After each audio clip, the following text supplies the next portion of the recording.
Welcome to How to Caulk. We're going to get right into it. As you can see, I'm caulking this tub with some white caulking. Pretty easy to caulk a tub. Fill up this joint and you get no voids. Make sure your caulk is water clean up. Pretty easy. I always go to the side, to left and right, and do the corner before I caulk the rest of the tub. And all the caulks I use are water cleanup, so make sure to read the label on the tube of caulking. Another thing you want to make sure if it's sanded or unsanded, especially if you get it out of the tile department at Home Depot. Now you see why I like doing the corners? They're all done. I'm over here. Pretty easy. Remember, fill it up. The reason why we're caulking this tub, because it's metal. Metal or plastic always caulk.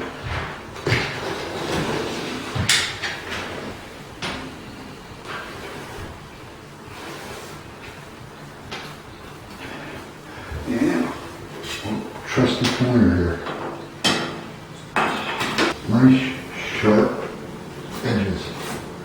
And the way to get that nice sharp edge is with something. You don't have to use a square pointer, as long as it's like a putty knife or whatever that has some square edges that get into the corners.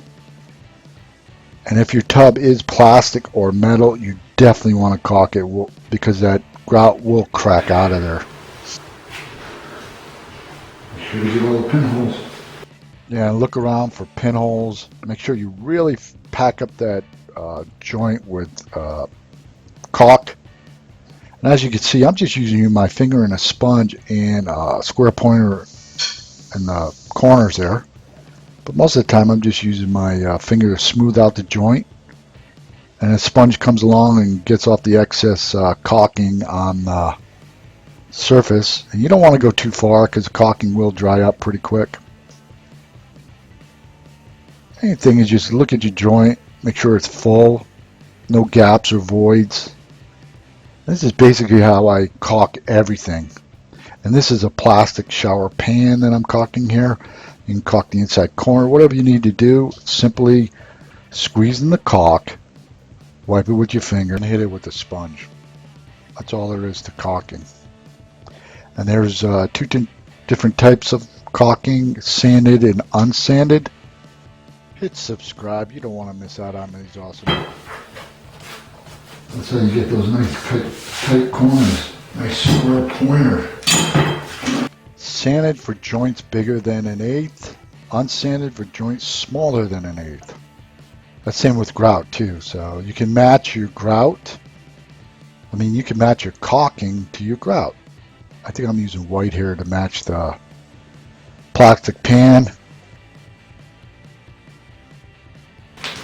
That's how you caulk.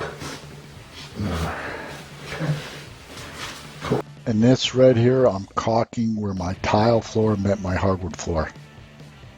And as you can see, it's a different color grout. This is sanded. I think it's oyster gray to meet grout that I use for the tile. Because that joint, if you just grout it in, it will crack out. So I definitely recommend you caulking it. I always caulk it, so I don't get a call back. So make basic caulking. All you need is something just easy to caulk, no brainer. But watching these videos, and here in the kitchen, you're going to see a mistake my son did. When you stop caulking, if you do not pull the handle back, you see how it just gooped all out. He's trying to stop it, but that won't stop it. You got to pull that handle back. And I strongly recommend you put some kind of paper there when you're caulking so it don't get all over the place, because then you're going to have to clean it all up. It's just a mess. Yeah, I was like, dude, where's the piece of paper, please? He's looking at me like. So hit the subscribe today. You don't want to miss out on these videos. It's right down there. Or go to my website, www.tilinginfo.com. Have a blessed